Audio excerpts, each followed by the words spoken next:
بعض لوگوں کے دل میں واقعی سوراخ ہوتے ہیں، جتنی بھی محبتیں ڈال لیں وہ خالی رہتے ہیں۔ جو کسی مقصد کے لیے مرتے ہیں وہ مرتے نہیں، اور جو بے مقصد جیتے ہیں وہ جیتے نہیں۔ غم یا پریشانی دراصل انسانی فیصلے اور اللہ کے حکم کے درمیان فرق کا نام ہے۔ محبت تو پہلی ہوتی ہے، آخری تو تسلی ہوتی ہے۔ غم کتنا ہی سنگین کیوں نہ ہو، نیند سے پہلے تک ہے۔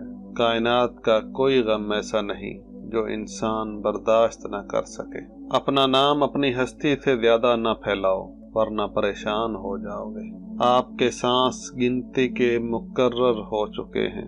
نہ کوئی حادثہ آپ کو پہلے مار سکتا ہے، اور نہ کوئی حفاظت آپ کو دیر تک زندہ رکھ سکتی ہے۔ جھوٹے معاشرے میں عزت کے نام سے مشہور ہونے والا دراصل ذلت میں ہے۔ غصہ ایک شیر ہے جو تمہارے مستقبل کو بکری بنا کے کھا جاتا ہے۔ تنکے کو بھی حقیر نہ سمجھو، ورنہ وہ تمہاری آنکھ میں پڑ جائے۔